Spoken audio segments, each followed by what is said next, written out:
Hi, Glenn. Great to talk to you today and have you on our Founder Fuel series. So thank you so much for making the time. Thank you.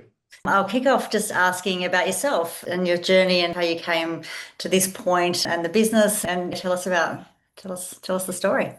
Yeah, thank you. I've been in insurance for about 30 years, almost 30 years in January. So I've worked in various different corporate roles, various different companies, and over the course of almost 3 decades, I got to see a lot about how the business works well, what doesn't work well. And probably one piece that really has inspired me is the fact that most people who buy insurance do so as a grudge buy. They don't particularly enjoy paying for insurance. They don't particularly trust their insurers, and I don't think that they really attach value to the product and see it as a valuable purchase. And I just felt after 30 years of doing it someone else's way, I wanted to try and do it my way. Yeah, so good. I hadn't thought of it like that, but it's true. I don't like paying for insurance. Nor do I.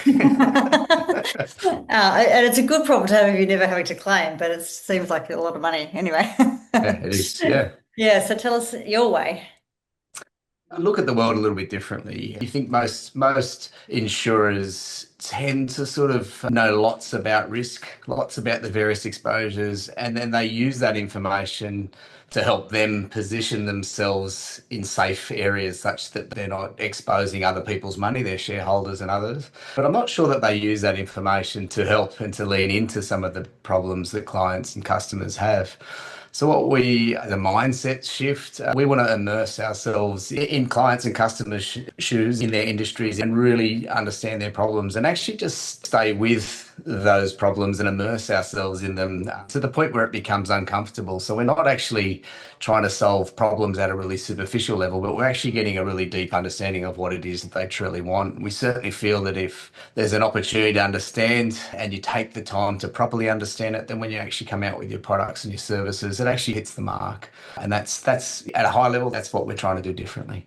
Yeah, no, that's great. And I think it resonates with us a lot at Tractor as well, because we weren't lenders before this. We were tech founders. And so we very much understand the founder journey and understand deeply the problems and all of that and the opportunity as well. So when we're looking at risk, we assess it differently. And that's our differentiator in the lending market. So totally resonate with that. And you've got a specific niche, is that right? You're not trying to do insurance for everyone. No, we're focusing on working farmers. Yeah. We're not farmers ourselves, much like yourself, but we just saw an opportunity. You think about the amazing things that farmers do. There's lots of people willing to sing their praises to recognise how important they are to our economy, to our society, to the globe. Over 70% of everything farmers produce in this country is exported. So they're doing some amazing things, yet, certainly from our perspective, the products haven't largely changed for over 40 years. That's sort of beyond my scope, but I've had a couple of people with a few more runs on the board than me tell me that it's the property, the type of coverage they're offered is the same that's existed since the late 70s. So we just saw an opportunity to go and build something specifically for them. Yeah, that's so good. It's great. Switching now to your funding journey, just love to tap into sort of how you think about funding the growth so far. It's early days still, but so far.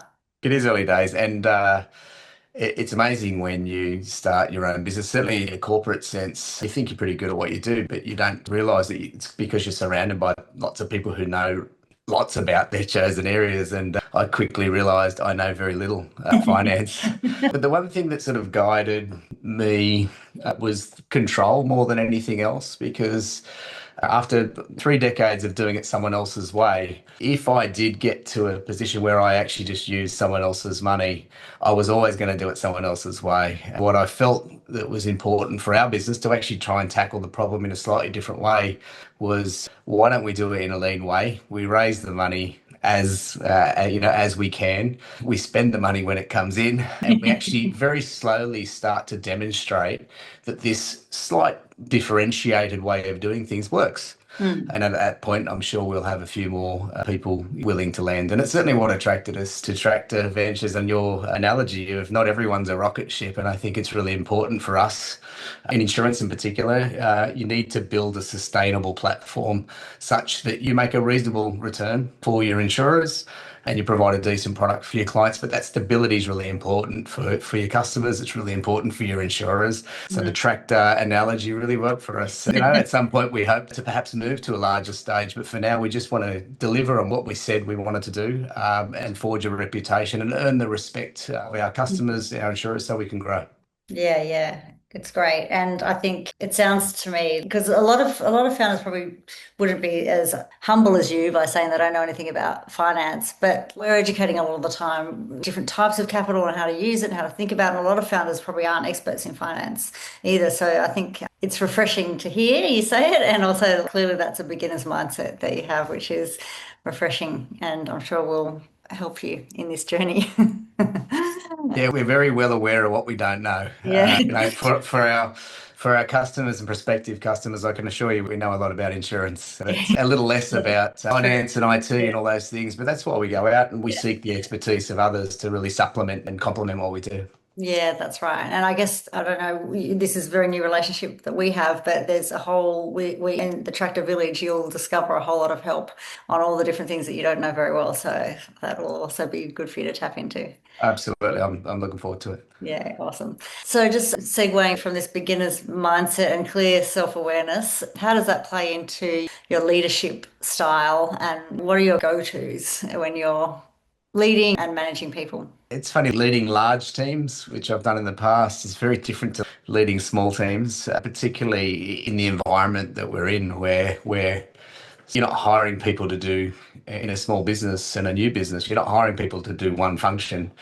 You're hiring them to sort of have an accountability in one function, but actually with their sleeves rolled up, willing to do a whole host of things. It's probably a shared mindset more than anything else, to such that we're not managing decisions, we're not managing people, we're actually all leading Yep. in our respective areas. And it really is a function. I've thought a lot about this. It is really around that kind of shared vision and that growth mindset, because I think in a startup in particular, there are far more setbacks than there are wins. You've got to have that resilience to be able to reflect, learn, and very quickly move on.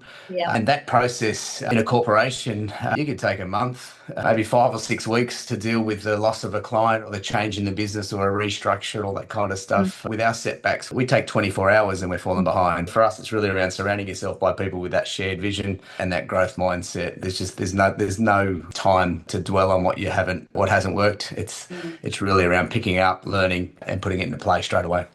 Yeah, that's so true. I think we're very similar too. We pretty much at Tractor, we've always just hired leaders. We don't have junior people in our team. When everyone is, yeah, I feel like exactly what you said, just the shared mindset, just get it done, get it. We're very fast with decision making. We've all come with vast amounts of experience from all the different areas, and it's a great way to work, I think.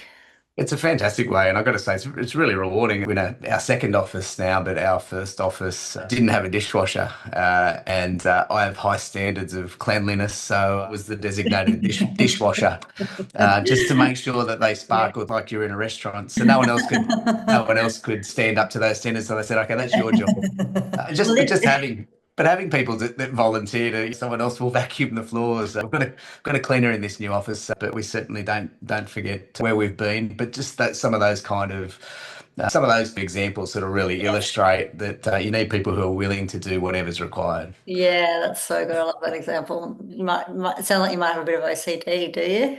Perhaps. Well, my wife assures me that it doesn't happen at home, so it's You've just in got the high office. standards at The the high standards office. in the office, apparently. That's great. No, but I think it is a good characteristic to be able to lead by example. I also follow that Yeah. theory. Yeah. Okay, well, thank you so much for your time, Glenn. And shout out to all the farmers out there who might see this. Harland Green is your one-stop shop for insurance. Absolutely. Yeah. Thanks, Joni. Appreciate it.